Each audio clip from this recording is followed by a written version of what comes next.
Welcome to the channel, everyone. I'm Skratch. This is another Raid Shadow Legends video, guys. I'm finally happy to say that some great changes are coming to a couple of champions. Now, I'm more excited for one of them in particular.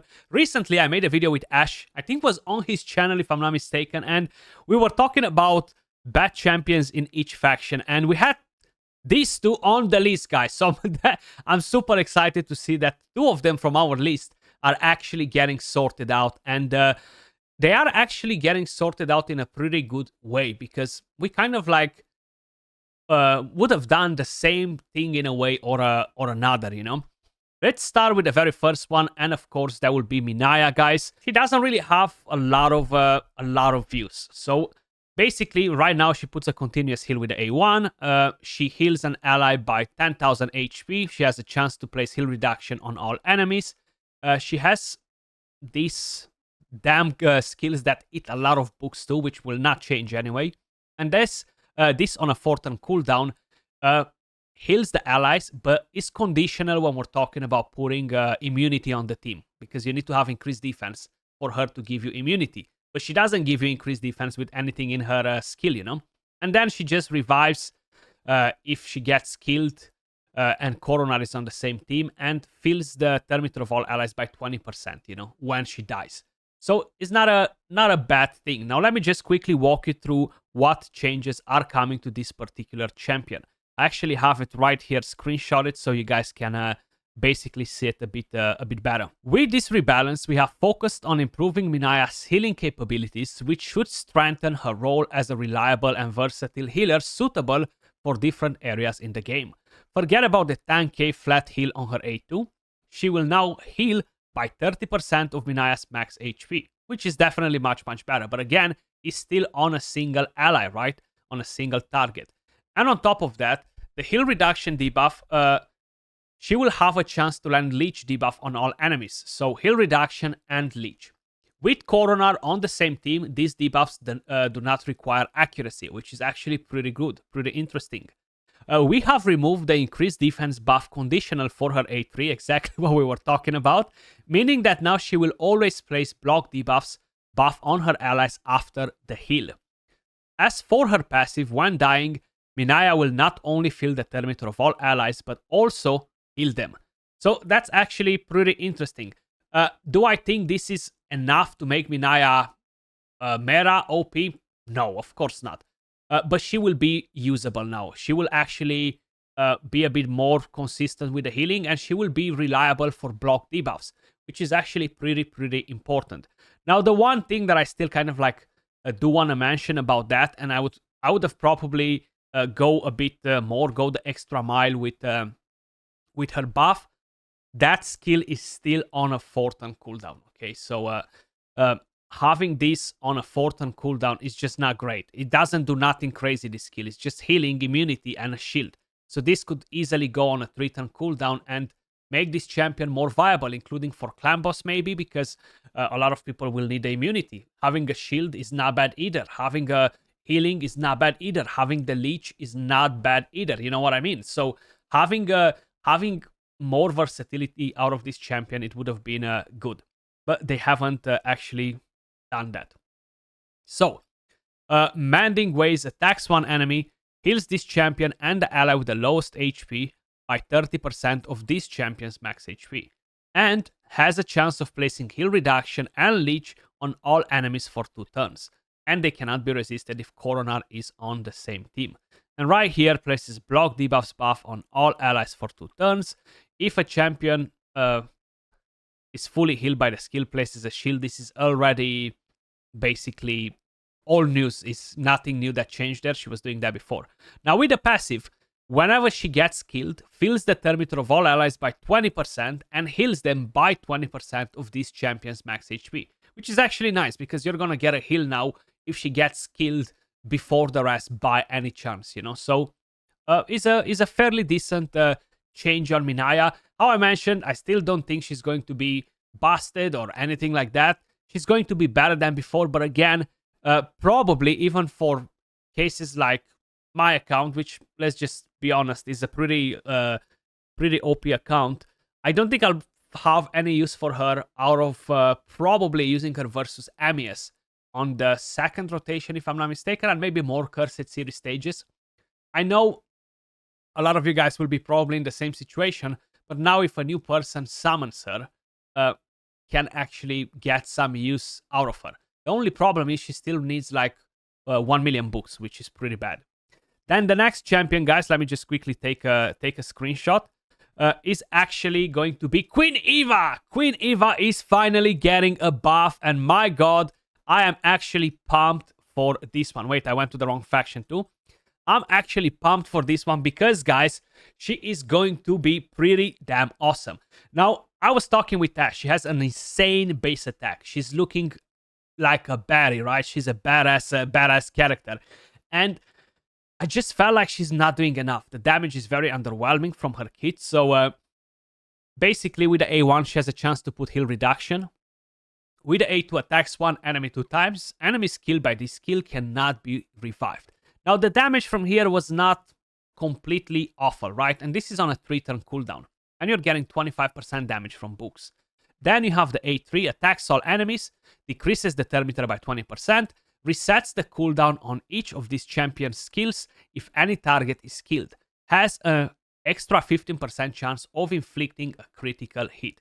So this is on a 4-turn cooldown. Let me just quickly walk you through what they are doing to this, and we're going to talk a bit more about this champion because I do have a couple of different things that I want to mention about her. So, after the following changes, you will love seeing Queen Eva's performance in all types of arena battles, given she is on your team, of course. We have increased damage for all of her skills, which is great, every single one of them, including the A2, and added a 15% extra chance to crit on both her A1 and A2. So right now, you can build Queen Eva with 15% crit rate because all her kits will have an additional 15% crit rate, which is great. This gives you room to build her with higher speed, higher attack, higher crit damage, depending on what exactly you choose to pick from there. Apart from these changes, her A1 will now also have a chance to place block buffs debuff on the enemy, which is good.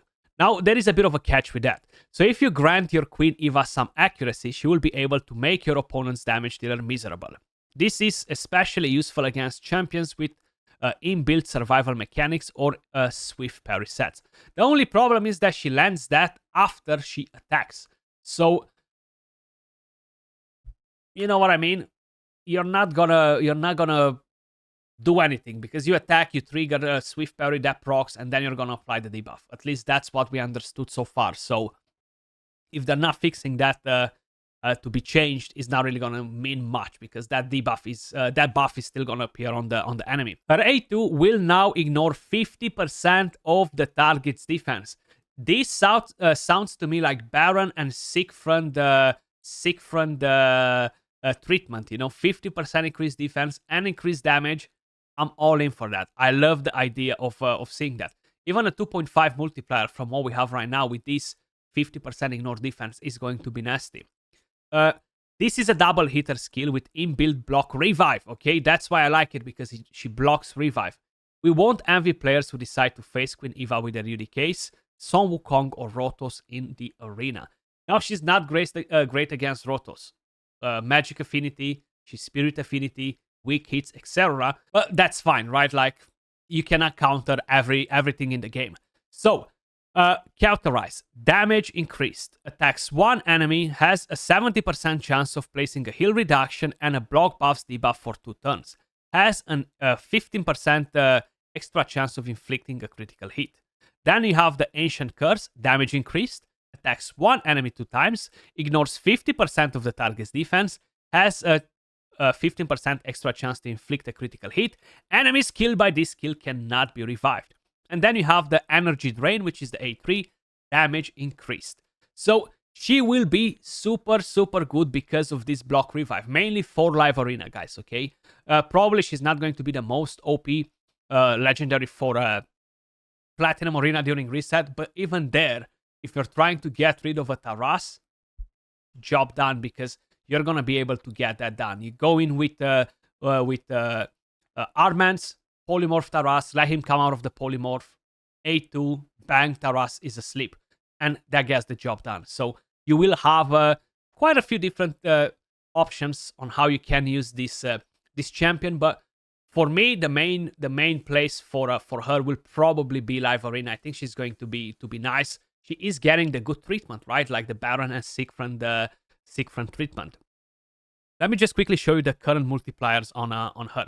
So right here, you see we have the A1 with a 2.8 multiplier. Rating average. That is true. The skill is pretty average. So that will change, and the chance will be 100% fully booked after the buff, because we'll be at 70% with a 30% from there. And the skill will bring you 35% more damage, which is nice. So if they bring in a multiplier of 3.5 on the A1, that will actually be pretty good with the extra damage that you're getting from the books. The A2, basically right now is a 2.3 multiplier, and rating is godlike. So this 2.3 multiplier going to a 2.5, 2.6 will equal a 5-point multiplier with the both hits, and the 50% ignore defense is going to be pretty damn massive, you know. So I feel like this is going to become a very strong skill, and I'm super pumped. Now the A3 has a very weak multiplier at 3.4. This one needs to go at least at 4.0 or 4 point plus in order to be considered a buff based on what we have in the game, because it doesn't ignore anything, right? So if you want to do a bit of damage, Foley has a 4-point multiplier, Astrolon, etc. All these champions, they have a 4-point multiplier, and she should be kind of like on par with them, if not better. So if you kill somebody, you can decrease the cooldowns of all of the skills, which will make her pretty damn solid. Now, let me show you the real reason why I'm actually even more excited, guys, because probably you guys are wondering, Skratch, why are you so excited about Queen Eva? Well, thankfully, I can do this, okay? And I will do it. I can make mine +4. I actually even traded 2 copies of her at the token shop trader before, and I can make a +4, and I'm actually pretty pumped about it, because if that A2 is gonna be nasty, gaining all the extra stats, gaining the extra crit rate from a +4 empowerment, guys, right? And having after the crit rate from her own skill too, means that I can build this character so much better than the rest, because I'm gonna be able to push in a lot of crit damage, speed, attack, etc. So that will be a very viable option for me. I only have her at 2-star at the moment, awakened, but that will get the job done. At the moment, Queen Eva, she's well known as a campaign farmer, and that's about it. But yeah, guys, this is what's coming to the game in the next patch in terms of champion rebalance. Let me know your thoughts in the comments down below, and all of you Queen Eva fans out there, please let me know, what do you think about the buff? Are you pumped to see the buff on her or no? Much love, and I'll catch you all in the next video. Peace.